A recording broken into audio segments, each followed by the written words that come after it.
Racikan Berita. Assalamualaikum warahmatullahi wabarakatuh, guys. Kita telah selesai dari pertemuan dengan warga atau korban dan beberapa saksi-saksi yang terdampak PIK 2. Nah, ini kita lagi mau keluar ke arah Jakarta lagi, kita di samping bandara. Ya, masuk tol lagi. Tol lagi. Bandara. Nah, Bung Ahmad Kozinudin ya. Nah, ini gimana kronologisnya tadi, Bung, setelah bertemu dengan beberapa korban dan beberapa saksi? Ya. Baik, bismillahirrahmanirrahim. Yang perlu kami sampaikan kepada seluruh rakyat Indonesia, kegiatan kami yang pulang sore ini ya dari siang tadi ya, karena ada kegiatan lain. Sampai sore ini kita mengunjungi sejumlah warga yang menjadi korban perampasan tanah PIK 2 begitu. Dan ini bagian dari upaya untuk mengumpulkan bukti-bukti untuk perkara 754 PDTG garing 2024 PN JKT-PST begitu. Ini adalah kegiatan mitigasi lapangan, karena secara litigasi kita memang sedang membela masyarakat Banten yang menjadi korban perampasan tanah PIK 2 di Pengadilan Negeri Jakarta Pusat. Secara lapangan kita sedang mengumpulkan barang bukti, namun penting untuk kami sampaikan apa sih temuan lapangan. Yang pertama yang perlu kami sampaikan bahwa sebagaimana yang saya sampaikan sebelumnya, ini proses perampasan tanah itu terjadi secara terstruktur, sistematis, dan masif. Brutal gitu. Khusus untuk pagar laut, saya konfirmasi ya dari sumber-sumber yang tadi ada sebagian tidak ingin disebutkan namanya, tapi korban yang lain tadi kan sudah kita bikin videonya kan ya, tadi. Betul. Nah, itu nanti kita bisa lihat korban-korban bagaimana empang mereka diuruk, diambil dari 2015 sampai hari ini nggak dibayar, itu 6 hektar lebih tadi. Nah, untuk yang laut itu saya mau kasih tahu kepada seluruh masyarakat juga, Pak Prabowo Subianto, di atas laut kita itu Pak ternyata sudah diterbitkan sertifikat baik bentuknya SHM maupun SHGB. Allahu Akbar. Ya. Yang semestinya itu tidak boleh, karena laut itu kan milik negara ya. Teritorialnya tidak boleh kemudian dikuasai private, individu ataupun korporasi begitu. Nah, ternyata permainan mereka itu dimulai dari desa. Luar biasa.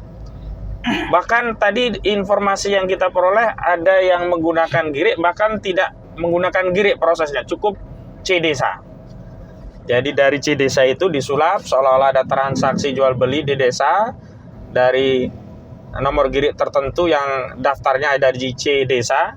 Walaupun bukti C desa itu, bukti C itu kan ada daftar, nomor girik, luas berapa, milik siapa. Kalau ada perubahan itu kan dijual kepada siapa, apakah seluruh girik atau sebagian, sisa berapa. Ini kan rujukannya ada girik. Nah, girik-giriknya ada yang tidak ditemukan. Nah, menurut informan kami tadi, ini ditransaksikan untuk wilayah-wilayah laut. Dan yang terlibat diantaranya adalah Dispenda, Dinas Pendapatan Daerah. Karena untuk menerbitkan SPPT ya dalam rangka pengurusan peningkatan hak dalam proses jual beli, kan nanti ada yang ditingkatkan menjadi SHM atau HGB. Itu diantara yang penting ya prosesnya itu adalah pemberian IPR, izin penggunaan ruang. Dan ini pasti ada permainan begitu. Ya, di Pemda pasti ada permainan. Kenapa?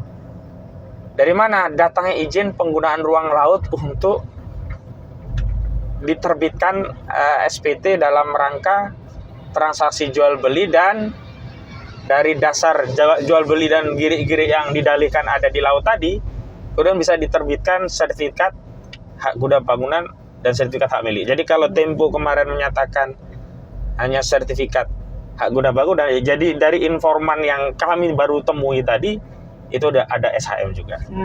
Dan plot-plot dari sertifikat itu kan bisa dicek di laman BPN Bumi ya, BPN ATR, yang di situ ada peta-peta wilayah, dan di atas laut itu ada sertifikat hak milik ya, hak kepemilikan ya, ada SHGB, ada SHM begitu.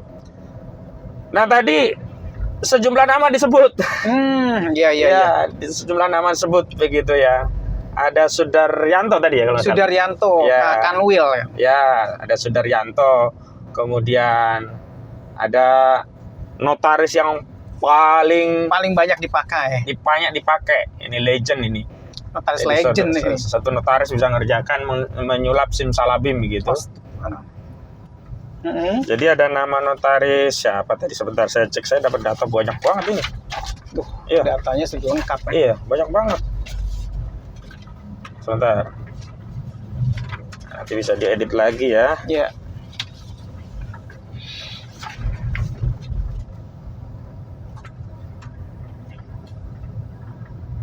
Iya, Indrarini Sawitri. Jadi notaris ini terkenal banget ya dalam proses perampasan tanah nih kasusnya. Indrarini Sawitri ini menerbitkan AJB yang luar biasa banyak, dan ada nama-nama yang legend yang saya sebutkan tadi ya di dalam video yang lain ya. Ada nama kalau kemarin yang sering saya sebutkan adalah Eng Chun ya, Encun. atau Gojali. Kalau di sertifikat itu namanya Ahmad Gojali. Ada lagi nama dua yang paling banyak menguasai tanah itu ada Freddy sama Henry. Jadi totalnya tanah yang dimiliki Henry, ini si Henry ini ada 5.901,554 meter persegi. Jadi 500.000 hektar ya berarti ini. Kemudian Freddy ini 2.679.833 meter persegi. Iya. Nah, Engcun atau Agojali ini yang paling luas nih, 322 agak kecilan ya, 322.635. Yang paling gede si Henry ya, 5 juta. Totalnya tanah kita kemana ini? Kiri. Totalnya itu 9 juta Iya. 24.890 meter persegi. Nah, ini ada di wilayah Teluk Naga, itu ada di beberapa desa. Ini yang untuk kasus darat yang diambil ya. Ada Babakan Asem, Kampung Besar, Kampung Melayu Barat, Kampung Timur, Kebon Cao, Lemo, Pangkalan, Tanjung Burung, Tanjung Pasir, Tegalangus, Teluk Naga. Nah, kemudian di Kecamatan Kosambi itu ada di Belimbing, Desa Belimbing ya.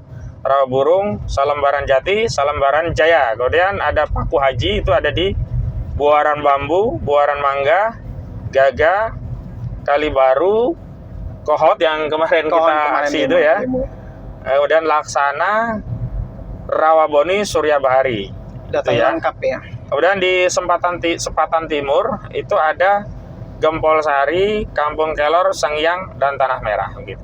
Jadi yang penting adalah menurut informan kami kepada Pak Prabowo Subianto untuk terkait tanah yang di laut yang muncul timbul sertifikat itu, jadi yang dicabut itu jangan hanya patok tanahnya, tapi yang dicabut juga sertifikat-sertifikat yang ada di laut kita, karena itu semua adalah sertifikat bodong yang diproses melalui kegiatan mafia, ya mafia yang memanfaatkan orang-orang yang ada di desa, melibatkan kecamatan, orang-orang di kecamatan, notaris, kemudian juga orang Pemda dan BPN begitu. Itu yang harus dicek semua. Nah, ada notaris yang saya sebutkan tadi, ini legend banget. Dia bisa melakukan transaksi di hari libur ya. Hebat banget nih, hari libur kok bisa transaksi ya. Jadi ada hari libur tadi, dia melakukan transaksi di tanggal 31 Desember. Padahal tanggal 31 Desember itu kan Hari libur. pasti hari libur menjelang tahun baru gitu. Baru. Tapi semuanya bisa diterbitkan nih. Misalnya ada sertifikat di atas nama Henry di Paku Haji, itu diterbitkan dari AJB yang tadi ya, yang apa, notaris siapa tadi? Lupa aku. Henry ya, Henry. Oke, notarisnya tadi yang Rini siapa? sebentar, Indrarini Sawitri ya. Rini Sawitri. Itu terjadi tanggal 31 Desember 2013. Kemudian ada atas nama Henry di Desa Saga, Gaga, itu juga 31 Desember 2013. Atas nama Henry lagi di Kecamatan Paku Haji, PBT nomor 915 2020. Ini tanggal 31 Desember 2013 AJB-nya, itu juga di hari libur. Kemudian ada juga atas nama Henry semua ini. Di hari libur ini notaris bisa mengeluarkan AJB nih, keren banget nih. Ya. 31 Desember, banyak sekali gitu. Jadi udah jelas nih ya. Ini semua mafia. Ini semua adalah modus merampas tanah rakyat. Kalau di laut dengan menerbitkan sertifikat di laut yang diawali prosesnya dari desa, memanfaatkan oknum-oknum desa, kepala desa dan stafnya, kemudian naik ke BPN. Nah, akhirnya keluarlah ya sertifikat di atas laut yang diterbitkan oleh BPN. Nah, ini harus diaudit oleh pemerintah gitu. Kalau di darat, modusnya adalah dengan menimpa sertifikat atau tanah milik rakyat dengan NIB atau sertifikat yang dikendalikan juga oleh mafia ini. Nama-nama yang ditaruh itu Freddy, Henry, sama Gojali. 3 nama inilah yang kemudian dijadikan sarana untuk merampas tanah rakyat untuk industri properti PIK 2. Tadi ada satu warga yang kita temui dan videonya ada, mungkin nanti terpisah ya dari kita ini. Itu 2015 tadinya ditawar 200, padahal pasarannya nggak segitu, mau menerima, turun lagi 100 nggak apa-apa, dia dapat duit, akhirnya nggak dapat apa-apa. Zong sama sekali, dan tanah itu sudah menjadi perumahan di kawasan PIK 2. Luar biasa. Begitu. Nah, ini kan kira-kira istilahnya terjadi perampasan tanah, Bung. Betul. Nah, ini kira-kira akankah pemerintah mengembalikan itu, dan kalau memang pemerintah menindaklanjuti atau mengembalikan, itu prosesnya gimana kira-kira? Ya, tentu saja prosesnya yang pertama pembatalan status PSN-nya, karena status PSN inilah yang sebenarnya modus perampasan sudah terjadi lama, tapi begitu ada PSN ini makin masif dengan dalih PSN ini ya, sampai ke Kronjo sana. Kalau sebelumnya kan ya, kalau kita bicara gempa ya, pusat gempa, epicentrum gempa itu justru di Kecamatan Kosambi. Betul. Awalnya dari situ begitu, lalu melebar ke Kecamatan Teluk Naga, kecamatan yang lainnya. Makanya benar kan, PIK itu awalnya kan Pantai Indah Kosambi gitu. Pantai Indah Kosambi. Jadi ada Teluk Naga, itu berikutnya gitu ya, sampai akhirnya ke kecamatan lain. Yang kedua tentu saja harus menghentikan ini proyek ini. Dan kemudian terakhir tentu melakukan audit. Nah, ketika ditemukan proses dan prosedur termasuk substansi dalam penerbitan sertifikat itu bermasalah, cabut semua. Yang atas nama Gojali, Freddy, Henry ini cabut semua dan mengembalikan tanah-tanah tadi kepada pemilik asalnya gitu loh. Kalau mereka ada yang sudah transaksi, dikembalikan. Apakah mau melanjutkan transaksi atau membatalkan transaksi atau rekomitmen kalau memang mereka memang mau menjual, tapi nanti setelah dihentikan dulu, diaudit semuanya gitu loh. Yang paling penting adalah di laut, yang harus segera dilakukan adalah mengaudit sertifikat di laut, dan demi hukum langsung dicabut, gak ada alasan. Gak mungkin di laut itu ada hak milik, ada sertifikat, gak mungkin. Nah, kalaupun ada dengan dalih misalkan dinarasikan itu dulu adalah tanah daratan, karena lamanya kemudian terkena abrasi menjadi lautan, nah kemudian terjadi jual beli. Nah, ini yang harus diusut mafianya segera. Ditangkap semuanya begitu ya. Ya, oke. Nah, kemarin kan sempat terjadi pelaporan ketika kita Bung Aka lapor ke KKP ya. Tapi tidak terjadi audiensi atau kita baru kirim surat ya. Betul. Itu sempat viral juga. Nah, kali ini kan TNI AL sudah mencabut tuh sebagian lah. Bukan sebagian, mungkin sebagian kecil lah laut. Tapi kok terkesan KKP ini tidak membantu, malah menyayangkan TNI AL mencabut itu. Gimana tanggapannya? Tadi saya baca berita Wahyu Sakti Trenggono, Menteri KKP ya, Kementerian Kelautan dan Perikanan, ya menyayangkan proses pencabutan karena dalihnya dia sedang melakukan penyelidikan gitu. Jadi seolah-olah itu barang buktinya kok dirusak. Padahal tidak pernah ada kata itu sebelumnya. Dia hanya mengatakan ya itu nanti kalau izinnya diurus ya nggak bisa apa-apa. Jadi kan seperti seolah-olah membeli peluang agar izinnya diurus. Jadi kalau kemarin KKP hanya ngasih segel dengan spanduk merah ya, tulisannya disegel oleh KKP, kan saya komplain juga kalau cuma nyegel kayak gitu, nggak ada tindakan pencabut dan sebagainya, itu mah Betul. sama tukang sablon juga bisa gitu. Betul. Tapi begitu benar-benar dicabut oleh TNI AL, ya kok komplain gitu loh Menteri KKP. Lah KKP ini mewakili siapa? Mewakili presiden, dia itu bekerja untuk presiden atau bekerja untuk Aguan? Bekerja untuk Antoni Salim, bekerja untuk Jokowi. Harusnya nggak boleh ada statement itu di publik. Lawang TNI AL tegas menyatakan itu atas perintah Presiden Prabowo Subianto. Presiden Prabowo Subianto juga atasan langsung dari Menteri Kelautan dan Perikanan. Lah kok bisa perintah Presiden dikomplain oleh Menteri? Itu yang bertindak bukan TNI AL, itu secara substansial itu adalah tindakan dari Kementerian tindakan dari Presiden, karena TNI AL bertindak atas perintah Presiden gitu. Kacau juga. Heran saya, gimana nih menteri kok begitu gitu. Nah kemarin itu kita mau kasih informasi, katanya kan nggak tahu siapa yang pemagaran. Dan terakhir saya dengar dia malah mau manggil dari jaringan rakyat Pantura yang dalam ILC, udah ketahuan bohong ya, masa nelayan masang pagar sendiri gitu.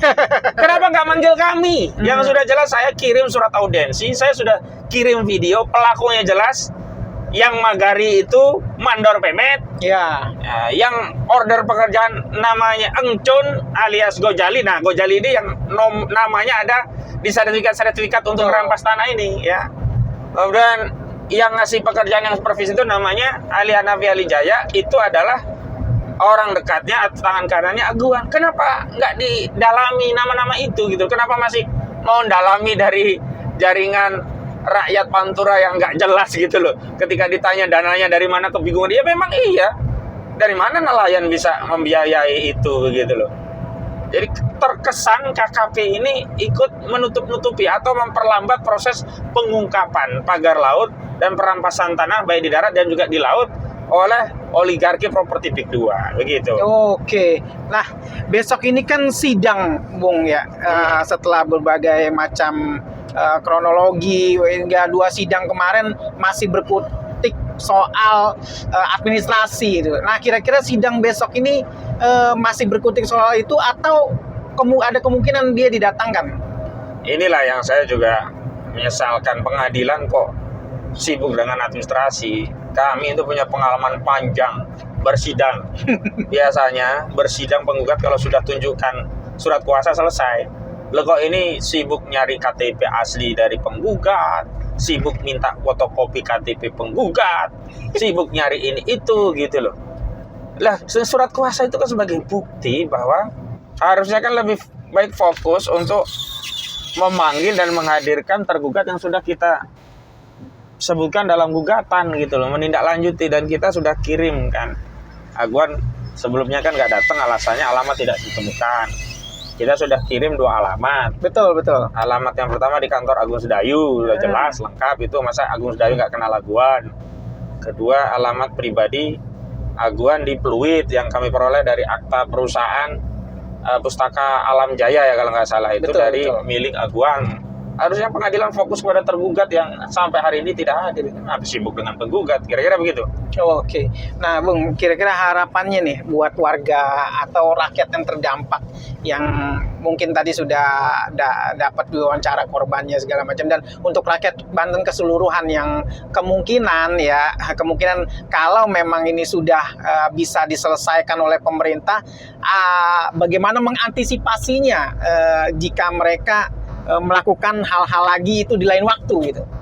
Ya, yang pertama kepada korban, ya harus bersabar karena ini bagian dari qada Allah, dan sikap yang harus diambil itu adalah melakukan perjuangan, membela haknya. Makanya korban-korban saya sudah lama himbau, kalau ada yang tanahnya dirampas, bikin video di atas tanah tadi, dijelaskan kronologisnya. Karena itu sangat membantu. Pertama, video itu akan kami jadikan bukti di pengadilan. Yang kedua, video itu akan menjadi sarana untuk mencari dukungan masyarakat agar masyarakat paham sekarang kita ini sedang dijajah begitu. Nah, kepada masyarakat Banten secara umum juga begitu. Yang menjadi korban ya bersuara, yang tidak menjadi korban membela. termasuk seluruh rakyat Indonesia. Karena saya baca itu ya modus operandi perampasan tanah dengan bermain dengan BPN ini terjadi bukan hanya di Banten tapi di banyak wilayah di Indonesia gitu loh. Dan yang paling penting adalah ayo kita kontrol nih, khawatir orang-orang yang berbuat kejahatan dalam perampasan tanah itu sibuk melakukan apa yang disebut dengan obstruction of justice. Ya, menghilangkan barang bukti atau merusak barang bukti. Karena belum lama ini kan Tempo memberi bocoran di atas tanah tadi ada sertifikat. Kan yang menerbitkan pasti BPN kan. BPN kan nggak mungkin menerbitkan kalau nggak ada pengaju kan. Pengaju kan jelas nanti ada administrasi yang melengkapi, misalkan dari desa dan yang lainnya. Ini harus kita jaga, jangan sampai ada penghilangan barang bukti.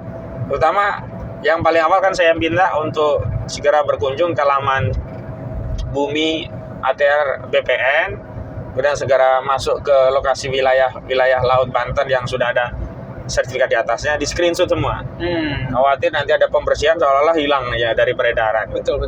Di desa, di kecamatan juga yang punya informasi, aparat atau pejabat yang jujur, yang masih bersih, tolong juga ya infokan. Kalau nggak bisa bicara langsung, pakai orang ketiga, misalkan pinjam orang lain untuk menginformasikan atau kirim ke tim kami kan, ada tim mitigasi, bisa ke saya langsung atau bisa lewat Bang Juju Purwantoro. Nah, kenapa? Ya karena penjahat-penjahat perampas tanah rakyat ini sudah mulai ketakutan mereka dan mau menghilangkan jejak ya, mau lari dari tanggung jawab, begitu.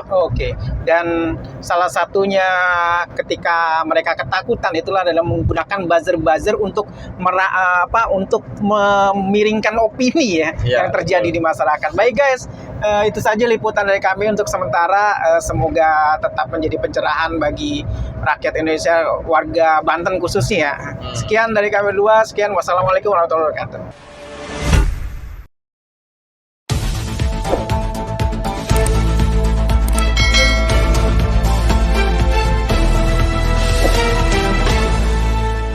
Racikan Berita